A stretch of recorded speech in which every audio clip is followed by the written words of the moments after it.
He is the Lord of the day of the judgment. I have told you in my previous video that the day when we will be answerable for each and every deed of us. He believes that Allah is aware of his doings and actions. Being Muslim, we know that thing, hiddenly or openly, secretly.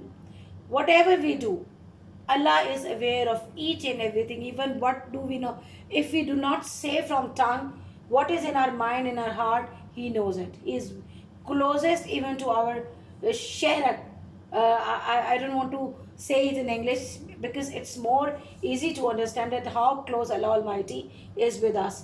He avoids all the evils. A true Muslim avoids all the evils that are prohibited in Islam, because he knows that he will be held answerable for his deed.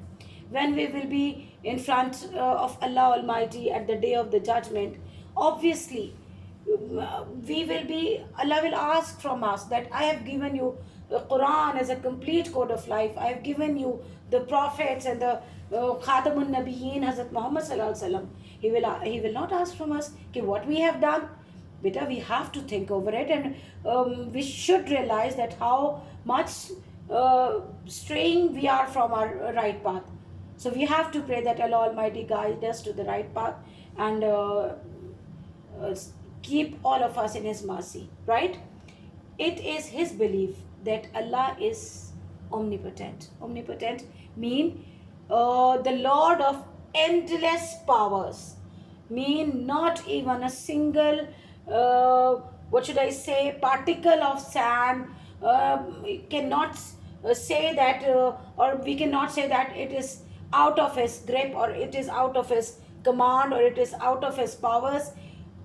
If from single little thing to from that to, I don't know, everything is under the control of Allah Ta'ala, and He knows our, what we think about anybody, anything, what is our attitude towards our religion. Are we acting upon it, or we are pretending? Beta, the most bitter reality of our society is that we pretend to be namazi, we pretend to be a haji, we pretend to be the person who gives sadaqah just to a show off. It's a bitter reality. So we have to avoid it, and we should do every kind deed for the sake, for the to get the blessings of Allah Almighty. You who believe, enter into Islam completely and do not follow the footsteps of Satan. He is indeed to you a clear enemy. The here Surah Al-Baqarah from Quran Pak.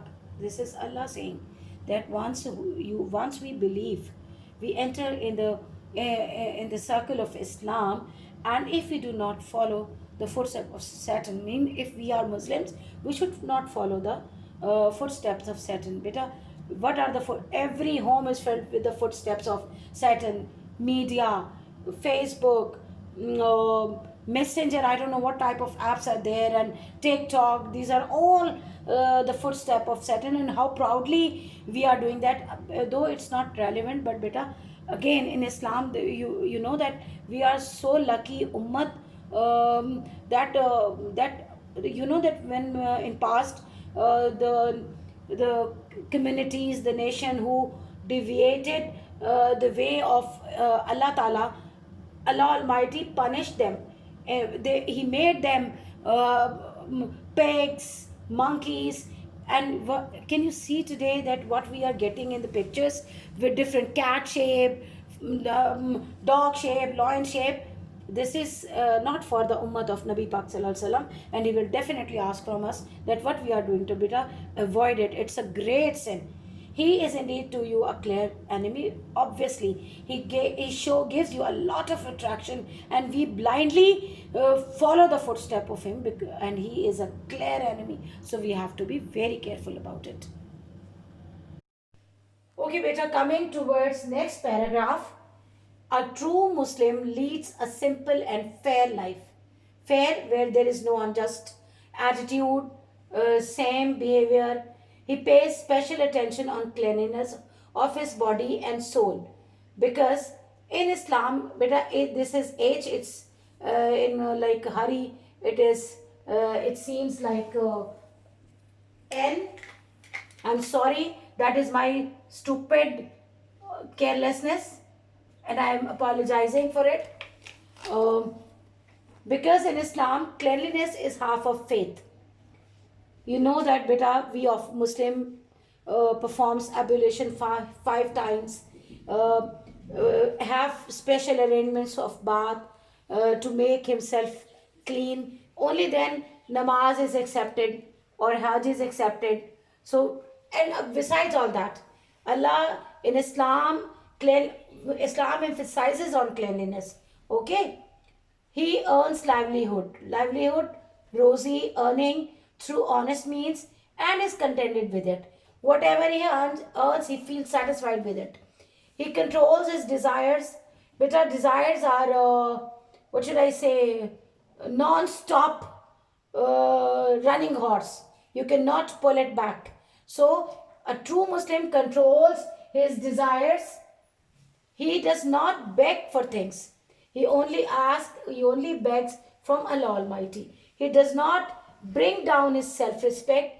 He spends his life according to the teaching of Islam. A true Muslim's, what is his earnest desire? His earnest desire is to act upon the teaching of Islam, at least as much as he can do. He always bows his head before Allah in all matters of his life, whether it is the occasion of happiness. A true Muslim always bows his head before Allah Almighty. And if he suffers, he thinks that if it is from Allah, obviously Allah sometimes gives us some azmaish, and at that time he bows his head. Whatever the matter is, whatever the situation is, pleasant or unpleasant, he has a strong belief that Allah Almighty is there. If he has put him in trouble, he will definitely take him out. It should be the faith of a Muslim. Okay, beta? He is good at heart. Mean he has no evil intention from his heart, from his inner being. He is true to his work and honest to perform his duties. He offers his prayers. Now, this is something, the basic duties that a true Muslim should perform. He offers his prayers, gives zakat, keeps fast, and performs hajj. He believes in the day of judgment. I have already told you about the day of the judgment, beta. It is just like your examination. You sit in exam, and then after few weeks or few days, you get that your result day is there. Okay, at that time the raws are there, the students are there, they're anxiously waiting for their to enjoy the fruit of their labor. In the same way, beta, Musliman should have a strong belief in the day of judgment, when his amal nama will be measured, and Allah Almighty will see that which side is heavy, the good deeds or the sins. According to that, he will either reward us or punish us. Okay, so we have to be better. It's a very frightening thing that we are absolutely neglecting all these things. The best portion of a true Muslim's life is his little, nameless, unremembered act of kindness and love. When a person, without having a show off, does something good, that is the best part of a true Muslim, that he loves and show his kindness without being noticed, without being having boasting that I have done this thing and I have done this thing. Okay, beta? Let's wait for the next one. Okay, beta.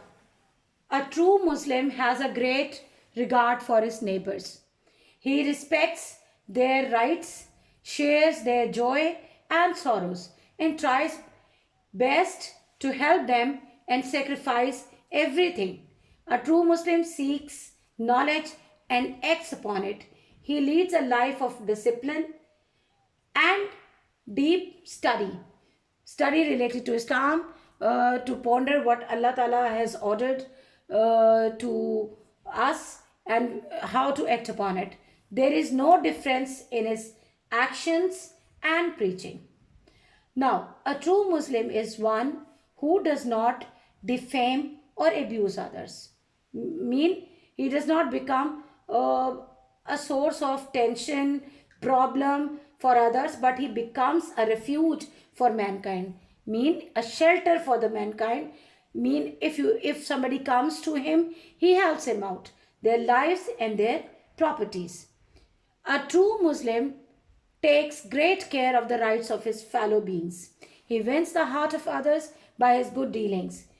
He is the man of rare qualities because Islam is everlasting religion. So the Muslims have rare qualities. If this is our pride that we are Muslims of heart and head. He devotes his life to help others in time of need and adversity. That is better when people have nothing, motaji, in this way. The Holy Quran highlights it as. Now, having these things, what does Quran Pak says? Do good to others. Definitely, Allah loves those who do good to others, who do good to others.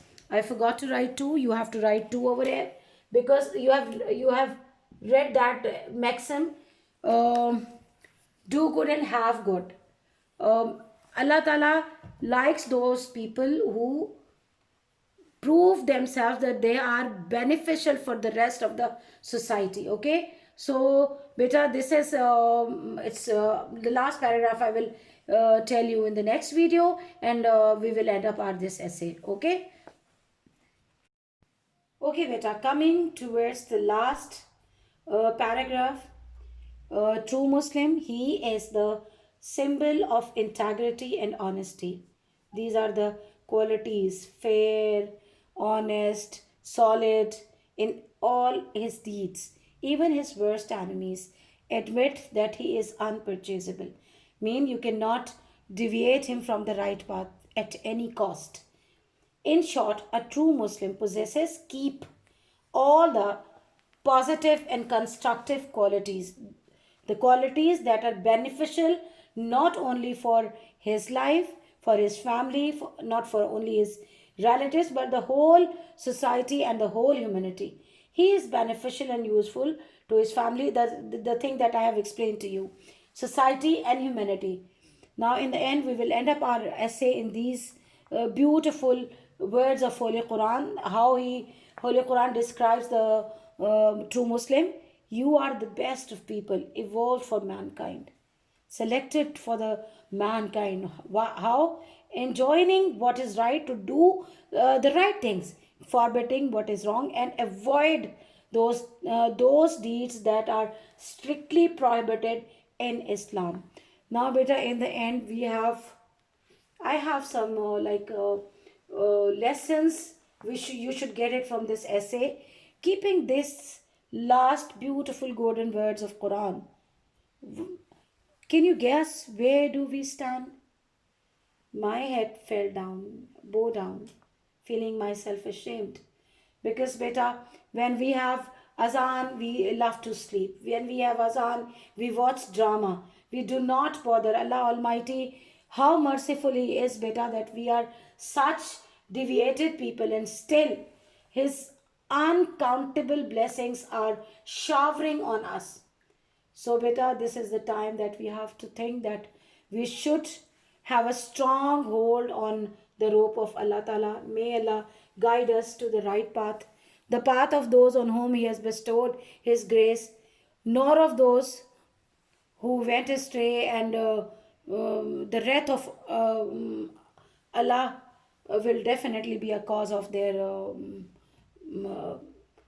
what should I say, the punishment, and may Allah save all of us, guide us to the right path. Beta, pray for yourself, pray for your family, for your parents, and please, beta, remember us in your prayers as well, because we do need your prayers as well.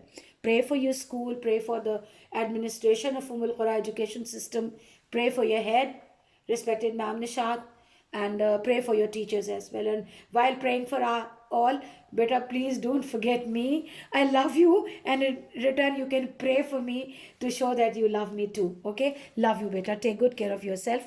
Allah Hafiz.